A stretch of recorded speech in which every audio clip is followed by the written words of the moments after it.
Hey, welcome to Fireside 42's test episode for our new podcast. My name is Robert Soderstrom. I work in hang-on parts for the ID4, and I'm here talking today with our bargaining members. We got Caleb, how do you pronounce your last name? Michalski with us. And we got Josh Epperson. Hey, everybody. And our sound guy is Tony Bodavis. I'm terrible with last names. I apologize. I'm going to get them all learned by the time this is all said and done. So here's the deal. This is what we're doing, right? We want to communicate with our body proper, with all you guys out there in Volkswagen plant. We don't want you to get all of your information from the company. We don't want you to get all of the information. Well, I don't. I don't want all the information to come from just the UAW. I want it to come from us and from our team members, which is our bargaining team. So I've asked these guys, I've talked them into it, I've complained about it, and they said, do it. So we're going to do a podcast communicating to our members from our bargaining team what they want you to hear. And today we're going to talk about how that works. So if you guys want to introduce yourself a little bit, and let's press on. Hello, my name is Caleb Michalski, and I am a representative of the logistics and AGV workers, both in battery assembly and body shop. This is Josh Epperson. I was elected from the now defunct third shift assembly. I was an equipment operator on door line, and then I guess I still am. We'll kind of see how that lands. On the bargaining committee now, and co-chair of the bargaining committee, so I kind of help, lead the proceedings whenever we need to have something that's not obviously, sorted out right at the beginning. So. Yeah, and your sound guy here, Tony Bodavis. I represent battery, really the whole plant, obviously. Been with the company 5 years. Honored to be on the team. It's been a really good, few months for us for sure. Got a lot of language completed and TA'd. So we're honored to be here and we're ready to go. Beautiful. So are you first shift? Yeah, right now I am. I'm battery first shift, but still, serving on the committee. Okay. Before that, I was a battery second shift. When they reduced, I went over to BA0 for a little while. Okay. I just didn't want to be the only shitty first shifter here. So I'm also a first shifter. I thought you said second. I'm sorry. Yeah, second shift. So I may be first shift now. all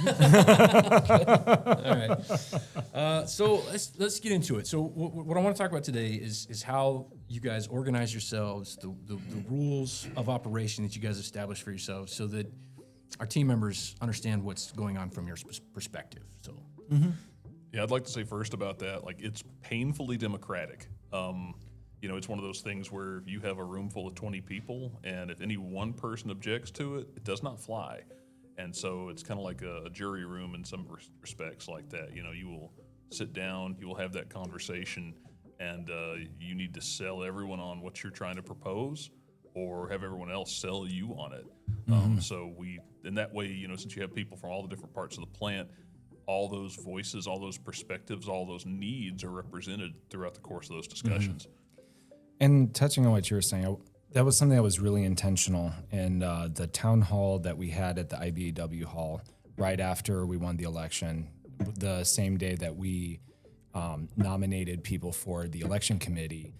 We wanted to make sure that everyone at Volkswagen on the shop floor was being represented. So we want to make sure that when we did when we did have representatives for the bargaining committee, we want to make sure that we were representing every single shift, every single shop, as well as different demographics that exist here at the plant. Because we're a really diverse spot, which is amazing. We wanted to make sure that we captured that. Yeah, I think the diversity of the team is remarkable too, because we've got people, high seniority folks, low seniority folks, people from every shop, every department, every shift, even shifts that aren't here anymore. And people from all walks of life, all different ages, and that range of experience, brings something to the room, especially because it's so democratic. You have those 20 people. One of those 20 people has an experience that can, shed some light on what's being discussed at that particular moment. So it's really extraordinary.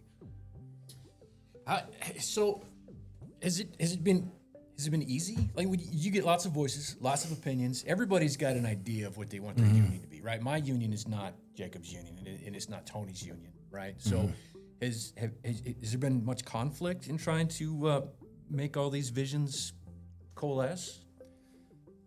Sometimes, but overall, I feel like we're really good at communicating and being able to portray our ideas and concerns and then rationalize them. And if we get to a point where we may get off track, then we have the support of the incredible international staff that have been here to help kind of guide us on track.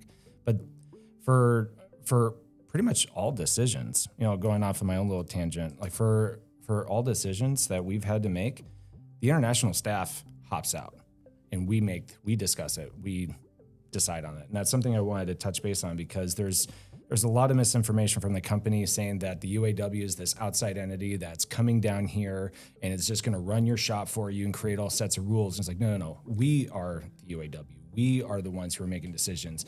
Even some things that are seemingly small, they step out of the room, we discuss it, we vote on it, and we tell them what our plan is moving forward. I'd like to add on to that a little bit also because, it's exactly what Caleb says. But in addition to that, it's not us guys in the room making all these decisions by ourselves. These are not our ideas, This is a whole plant that came up with all these ideas, all these demands that they have. And so we jumped on that, and we still look at that every day. We still look at the top 5, top 20 of things. Hey, what matters to the people on the floor? They have the power, and they give us the power. So we need to make sure that we use that power wisely with the company. Touching on what you were saying, just last week, there was an instance where we were discussing an issue, and we were kind of in an agreement. And then I believe it was Billy Quigg that popped up and said, like, okay, well, this sounds really well and good to us. Let's go back and review the demand log and see which way is most important to the membership. And then we went through, we read it, and we're like, holy shit, this was the demand that this many hundred of people said that was most important to them in this way. So that's the direction we're going to pivot and move towards. Yeah, it was really important that we keep ourselves calibrated in using that type of information. And going back to it is nice to have, senior staff from the UAW come in and kind of help us out. Because a lot of times you'll come across a situation, all right, we know how it works at Volkswagen, and we know what we're trying to get to, what our in-state goal is. But when you're talking about contractual language, sometimes you need to kind of figure out, okay, has this been tried anywhere before, and what was the outcome? And so it gives us an opportunity not only to make things from the broader UAW family fit our plant, but also to make sure, we're not kind of putting ourselves into a corner that'll create a problem later. So one of the things that I'm curious about, so you have, we did an initial bargaining survey, right? So you have this list, this exhaustive list of all the wants that our guys come up with, right? But the thing is that the vast majority of us have never been in a union before, right? So we know the things that we want. We want more pay. We want better this. We want better that. But there's stuff that I've been hearing about in the language that I think are most likely things that we wouldn't know to ask, right? Because we've never been there before. So you're dealing with a lot of language that hasn't got anything to do with our asks. How do you reconcile that to make sure that stuff that we didn't know to ask for aligns with what we did want? Does that make sense? Is that a good? It does. It really does. I think a lot of that, you can look at it like when a baby's crying. There's a problem here, and you have to kind of figure it out. And so that was one of the things. Is like people had a lot of complaints about safety on the floor or health-related issues, these types of things. And we do not at Volkswagen have a robust health and safety program by any stretch of the imagination. And then when we sit down with a UAW staff member whose entire career has been spent writing and perfecting language related to that, and actually working with different outside entities that get us to that desired state where we can actually address those issues. So that's where it came from. So you had like and we're going to have to deal with a lot of that too with representation, where somebody has a problem. You have to kind of listen through the surrounding background noise and find out what the root of it is so that you can sort it out. And Caleb, you worked with Jim Holton and Matt, I can't remember his last name. Upmore. Yeah. And these guys were tremendous in helping us craft language to address problems that we have that we did not know how to put into words. And I'll turn it over to you because that was your home base for a long time. Oh, well, I mean, I'll try to keep it really brief, but for the most part, so like Jim Holton and Matt Upmore and Darius, our industrial hygiene specialist, who's actually it's Dr. Darius. Like they not only have helped write the health and safety language for the big three and other facilities, but they've helped write the safety language for ANSI, NIH, all these different consensus standard boards. They helped write the language to increase and push the agenda for certain safety measures, like certain fall hazards and electrical hazards and fire hazards, other things like that. So that way, that is a consensus standard that we can reference. They're on both. And to be able to work with them it was absolutely humbling. And to touch on your question too, I experienced that because I'm not from a union shop. I grew up in an anti-union household. And so when we were going through training and they were explaining concepts like subpay and a bunch of other stuff, I was like, I didn't even know that was a thing. I would have asked for that if I was aware of it, but holy shit, like this is normal for you guys. Like if there's no work, you guys get sent home with 80% pay and your healthcare is covered. Like, wow, I didn't know that was even a thing. And there's lots of things like that. But so those were things that in learning about it, we wanted to make sure that was integrated in. But at the end of the day, we always reference back to the demands and like from the membership to make sure that those are covered. And then the other stuff that we didn't know about it was like, okay, let's see how this all meshes together and let's try to push this forward. And just to be rhetorical, at any given time, did they tell us what we should have? Were they the ones that made the decision? No, never. Yeah. That was the point to make, is like as much assistance as we had, the final decision on whether this was a good idea or a bad idea was entirely up to people from Volkswagen Chattanooga who were elected to look at that stuff. Yeah, I think to have those SMEs was an amazing thing to have, to really guide us to get that language that we're looking for, language we didn't know we needed sometimes. Because we're like just like the shop floor, right? We're the members there. They put in demands. We want better health and safety. But what does that really mean? We don't know. We just want to be safe and we want to be more ergonomic. Right, yeah. But how do you do that? Right. So when we got to the room, when we got to meet these guys, and they've bargained contracts all over the damn place, and they've bargained contracts with Ultium, and you name it, and you see that language in front of you. And then maybe working in the past for other companies, you've experienced maybe a union shop or companies that were really good at health and safety. Just to see that and be able to work with that language and get pattern or pattern plus, whatever you want to call it, is just an amazing thing to have. And I think in addition to all the economic demands that we have, to have the language in place for health and safety, continuous improvement, product sourcing and stuff like that, is an incredible thing. And I think once we have our contract in place, it's going to be a whole new world, a different culture. And, oh my God, where do you go from there? Yeah, I mean, especially the health and safety type stuff, it may not sound that exciting, but you never really see the cost of an injury that was prevented. You never get to actually count the dollars that were saved by somebody not having to be rushed to the hospital because something broke and fell on them or something like that. Someone didn't fall. And, that's the weird part of it, is you're looking at it like, wow, this is going to help out in so many ways, but it's on the back end. And if it works, you'll never know that it worked. Yeah, because health and safety is one of those things that it's crucial, but it's not sexy. It's not like general wage increase. It's not like COLA or profit sharing or stuff like that. Right. But you absolutely have to have it. It's one of the most crucial things, and it's actually one of the last subcommittees that usually closes in negotiations. And we completely closed the subcommittee back in January. Oh, yeah, that's good. Yeah, and it took a lot of work. I mean, we were meeting once, twice a day, almost every single day of the week for months on end. And but we got it closed out.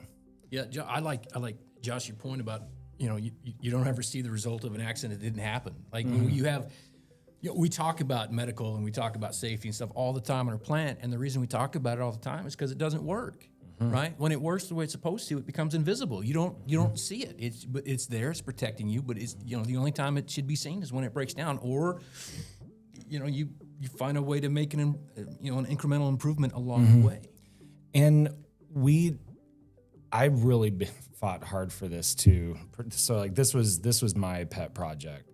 I wanted to make sure, and we all worked together on this to make sure that the workers, every single person at Volkswagen can be able to submit a health and safety concern, and it's a time-bound process. And if it doesn't get resolved at the lowest level, then it automatically becomes a safety complaint. And if that doesn't get resolved at the lowest possible, it automatically becomes a stage 2 grievance. And we've got ways of being able to empower the workers feedback, perspective, especially when it comes to things like ergonomics. And I made sure that we streamlined even like their HYP, like how's your process, stuff like that, because that went to a different channel before. Like as of in current state, that goes through medical, that doesn't go through the health and safety team. Now we're gonna have a joint health and safety process where we're getting all of that information. So if we're going through a walk, I can just be able to look at a chart and say, hey, I've got a lot of X's in this area. I wanna see what the hell's going on. Right. It's like, how can you advocate for people in need if you're not aware that there's a need? Absolutely. And so we crafted some pretty empowering language that basically enables every worker on the shop. I like that. So, all right, I want to talk about that, the crafting of the language. So, quick, I guess. Let's walk through the process, right? So, you guys, you're in your subcommittee, you're talking with your counterpoints, and go. It's an interesting process, and it kind of depends on the scope of what we're talking about there. So, if it's something that's affecting us on the floor, or something that a member had a demand in for that we were like very familiar with, it wasn't that difficult to try to address, and a lot of times it's as simple as like, okay, what would you like to have different? Write that down and then run it up the flagpole, so to speak. If it's a topic that's a little bit more complex that requires us to get some input from someone who's been there and done that, we would have a lot of help from them as far as crafting that language, especially if it was pattern language from other contracts and stuff like that, where it could be kind of copied and pasted to be applied here. There's that, and there's the extremely high level stuff like the healthcare issues or economics, the wages and COLA. It's like, how do we write profit sharing language? Like, none of us have ever received profit sharing. So, you have to I need a little bit of help crafting this one. And so generally what it would be, if it was the smaller potatoes kind of thing, like you're very much capable of doing that. So you would write it, it would get passed to the company, you go back and forth. And when it got to the point of, both sides agreed on it, it would come back to the room, and the person who brought it, guess what? You get to read it out loud to everybody, and if people have an issue with it, it's your ass. Like, you stand and deliver at that point, I wanted to touch on something too. So this is to do both things. One, to explain the process that we went through and the work that we went through, but also to kind of quell some more misinformation from the company. So in the company's videos where they're saying, oh, we have worked so hard to close out all these issues. Here's the reality. We showed up. They didn't. So the way that bargaining is supposed to work typically, we bring demands and we discuss what those demands mean. And the company is supposed to write language based off of our conversation of the demands. And then we go back and forth changing little things about it. They didn't do shit. And they weren't doing a damn thing. And so finally, we started doing pattern language where we were taking language from like Ford and Ultium and whatnot.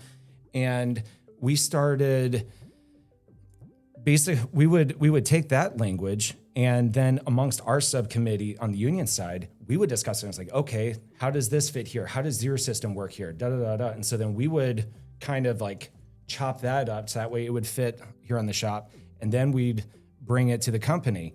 But the other part of that is that the company never provided almost any of the RFIs that we needed to be able to write language. So we had to I'm sorry, what's an RFI? request for information. Okay, thank you. So we had all these requests for information that they didn't provide any data to us for. And so we would create based off of what our understanding from the shop floor was, but we still didn't have some of the higher level knowledge. So then we wrote all of the language. And we basically did the hardest part of the company's job for them. So that's how we accomplished so much in such a short period of time. So like every time I see those videos, it makes me cringe inside because I was like, no, you didn't work tirelessly. We worked tirelessly and you're taking credit for it. And I just kind of want to add one more thing to that, because when we did get language back from the company, a lot of it is normally like struck through, which means they don't want to go with that language and they'll put some replacement language in there. What normally happens with that language is that language it only works for the company. It doesn't work for the company and for the rest of us, right? It's just for the company, not for the employees. The language we put in there works for both. It works for the employees as well for the company.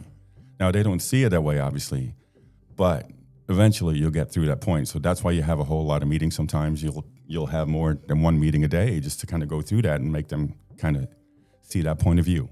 So that's been really helpful. And then in addition to that, we also did a lot of what they call sidebars. So you don't go, you meet with a few people of the bargaining subcommittees. And normally there's no notes taken, but you have really good and honest and open conversations about it. And you have a really good opportunity to provide them with more feedback and backgrounds on why are we doing this and how do you feel about that and how do you see that without being on record? Because being on record for the company is very hard to deal with. And so they want to talk to you, but they'd rather talk to you outside of the room and get a lot of work done that way. And that's been very helpful. And then they go back to their teams, we go back to our teams, and eventually you get to the final document that you can both TA on. And yeah, that's been working really well for us. So I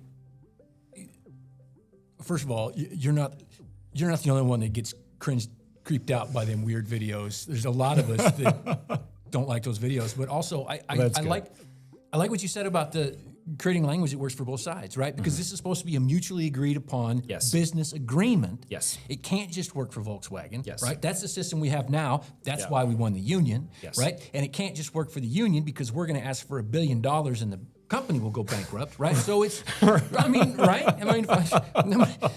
It can't be that way. It's got to be a mutually agreed upon agreement. So, I mean, that's important. I'm glad you guys are doing that. Yeah, that was really one of the big parts of it starting out was in initial conversations with the company. Like there was so much, I don't want to say it was hostility. I mean, maybe some of it was, but a lot of it was just kind of just scared of that reality. It's like, oh, I don't want to say the wrong thing because now I cost the company $1 million or something, And, through the course of just having conversations, honestly, the off-the-record sidebars like Tony talked about, it put them in a position where they started to understand like, oh, we're not here to try to take over or be in charge or something like that. It's like, no, there are problems we've been dealing with for a very long time that they have chosen not to address. And, that's why we're here. That's why we're talking about this. And, and that was the thing, starting out, writing our own language at the outset, like that was such a freeing thing because it kind of lets you set the tone for the discussion. And as they started realizing we're not trying to bankrupt Volkswagen, this is how we make money. Yeah. We want this place to get more units. We want to build millions of cars a year. Yes. We want to succeed and thrive and hire more people and have people be able to work here for the entirety of their working years. Yes. Retire from here and not be completely broken down and broke as a result. Absolutely. Well, I think this is probably a good time to wrap this up. We got hopefully a lot more conversations to be had. Absolutely. I've enjoyed this. Is there anything for this 0 episode that you guys would like to add? Any more ideas or you want to share? Normally at the end of our daily meetings, after we wrap up everything that's been discussed or language that's been passed or plans for the future or, watching the latest Christina video or something, Chuck in the center of the room will ask everybody, what are we going to do? And we always say, Get our shit. Perfect.